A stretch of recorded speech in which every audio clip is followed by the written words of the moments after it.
Hi Pillalu, improve your reading skills going through the Hindu. చూడండి కొత్త article tall tiles.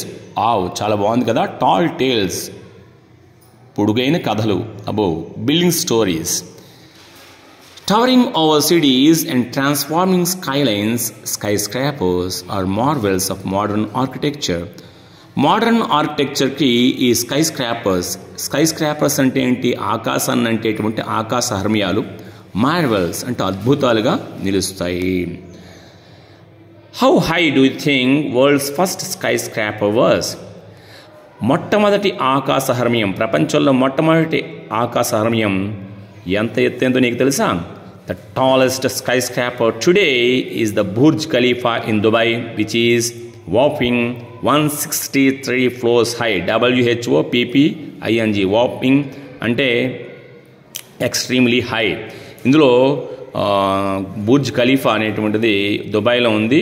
దీనిలో 163 floors, 163 అంతస్తులు ఉన్నాయి. అలాగే మనం చూస్తే 140 years earlier, the world's first skyscraper, much more modest, was built in Chicago. The Home Insurance Building, a 10-storied structure built in 1885, is widely regarded the first new generation skyscraper of this type. మనకి చరిత్రలో చూసుకున్నట్లయితే 140 years earlier, 140 years, 140 సంవత్సరాల క్రితంట ప్రపంచంలో అతి ఎత్తైనటువంటి building ఏదిరా అంటే చికాగోలో కట్టారట. అది 10 అంతస్తులు ఉండేదట. 1885లో కట్టారట. అది అప్పటి నుంచి అది పేరు పొందింది. ఆకాశంలో అది ఎత్తైన బిల్డింగ్గా అది పేరు పొందింది. There are, of course, several tall structures from the annals, ANNALS, annals అంటే chronological, సమయానుగుణంగా, of history. చరిత్రలో చూసుకున్నట్లయితే the great pyramid of Giza from 2500 BCE అంటే బిఫోర్ కామన్ ఎరా. 2500 సంవత్సరాల క్రితం the title of the tallest ever, అది ఎప్పటికీ దానికి ఆ బిరుదు ఉండిపోయింది. The tallest ever human made structure for over 4000 years. It was taller than later structures like the Leaning Tower of Pisa and the Big Ben or the Taj Mahal, and overtaken by more modern structures.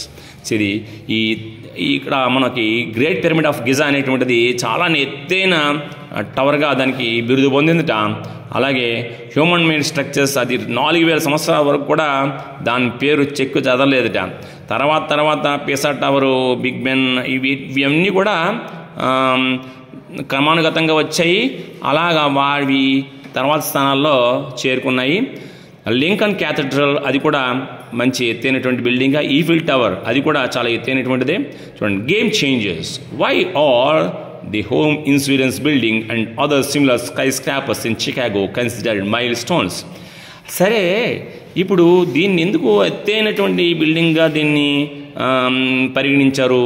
అది mile stone, అదొక mile రాయిగా ఎందుకు నిలిచింది? Though they were not the tallest buildings of దై time.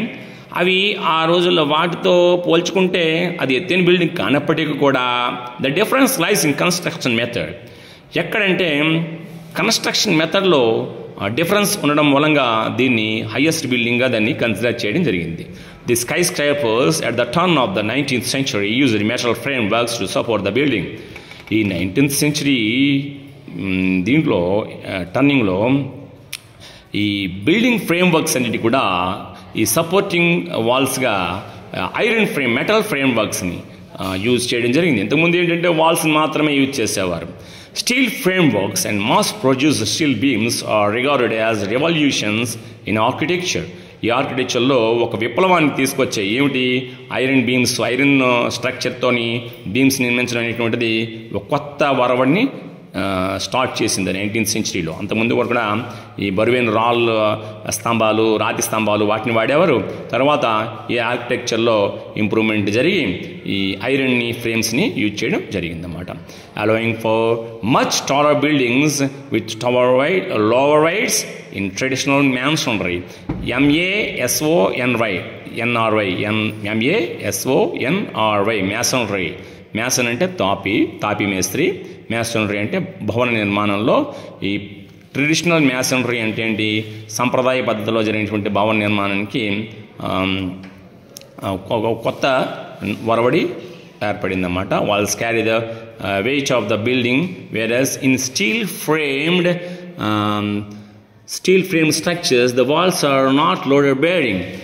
ఇంతకుముందు వాల్స్ని పెద్ద పెద్ద వరుసలతో వాల్స్ని నిర్మించేవారు. ఇప్పుడు ఏమాట కొంచెం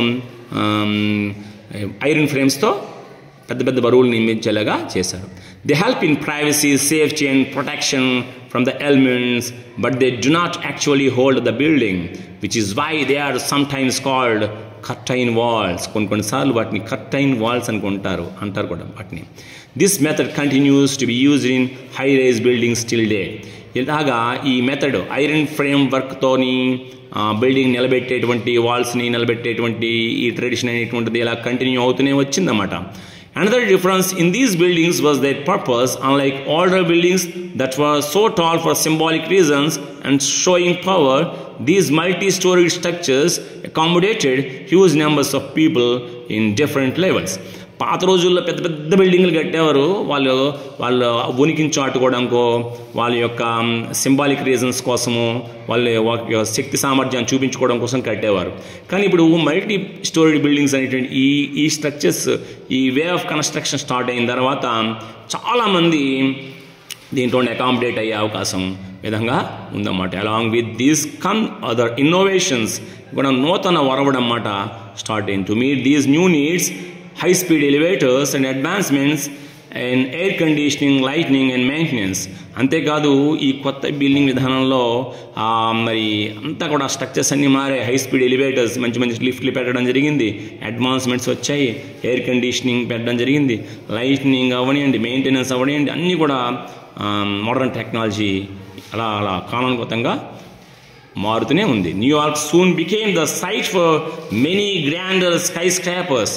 ఈ న్యూయార్క్ సిటీ అనేటువంటిది పెద్ద ఎక్కువ స్కై స్క్రాపర్స్కి ఆ విధంగా క్రానలాజికల్గా అది మంచి పేరు పొందుకుంది. The Chrysler building when it was built in 1930లో చూసుకున్నట్లయితే క్రిస్లర్ బిల్డింగ్ ఉంది అదనమాట. 1930 was tallest skyscraper and accommodated 10,000 people who worked in its 77 stories. చూడండి, ఈ 1930లో క్రిస్లర్ బిల్డింగ్ కట్టడం జరిగింది. Was the tallest sky scrap. అప్పటికి అది తర్వాత పేరునందుకుంది. అందులో 10,000 పీపుల్ వర్క్ చేశారట. అందులో 77 స్టోరీస్ ఉన్నాయట, అంటే 77 అంతస్తులు ఉన్నాయట. It had 32 high speed elevators, అందులో 32 లిఫ్ట్లు ఉన్నాయట, which could reportedly go from the bottom to top in around a minute. అంత స్పీడ్ ఎలివేటర్స్ ఒక నిమిషంలో వెళ్ళిపోవచ్చుట, అంత ఎత్తు కూడా. This building was soon overtaken by Empire State building that became the first building to cross 100 stories and remind the tallest skyscrapers for decades. తర్వాత త్వరలోనే umpire State building అనేటువంటిది దాన్ని ఓవర్టేక్ చేసిందట. అందులో 77 అంతస్తులు ఉంటే ఈ ఎంపైర్ స్టేట్ బిల్డింగ్లో 100 stories అంటే 100 అంతస్తులు ఉన్నాయట. ఇది కొన్ని దశాబ్దాలు ఇదే ఎత్తైన బిల్డింగ్గా నిలిచిందట. The home insurance building, the original trend setter. మొట్టమొదట ట్రెండ్ సెటర్ ఏది? Home insurance building was demolished, అంటే ఇది కూల్చివేసారట, ఆ బిల్డింగ్ని కూల్చివేసారట. The year Empire State building came up. అది కూల్చివేసిన తర్వాత దాని స్థానాన్ని ఎంపైర్ స్టేట్ బిల్డింగు భర్తీ చేసిందట. అప్పటి వరకు అదే ఎత్తైనటువంటి బిల్డింగ్గా చలామణి అవుతోంది. సిన్స్ 2010, 2010 నుంచి ఇప్పుడు the Burj Khalifa holds the title of tallest building. 2010 నుంచి కూడా బుర్జ్ ఖలీఫా ప్రపంచంలోని అతి ఎత్తైనటువంటి బిల్డింగ్గా రికార్డు స్థాపించింది. At 828 meters. దాని ఎత్తంతటా 828 meters. It is around the height of 8 football fields placed back to back. 8 football మైదానాలు ఎంత విస్తీర్ణం కలిగి ఉందో అంత విస్తీర్ణంలో ఇది ఉందిట. And 10 times the height of the home insurance building. Home insurance building కంటే 10 రెట్లు పెద్దదిట ఇది. అంత ఎత్తుట, 10 రెట్లు ఎత్తుట అది. ఏది? హోమ్ ఇన్సూరెన్స్ బిల్డింగ్ అంటే. See this is the article. And మీరు కూడా చదవండి ఒకసారి, సరదాగా చదువుకుంటూ మీ రీడింగ్ స్కిల్స్ ఇంప్రూవ్ చేసుకోండి. Thanks for listening.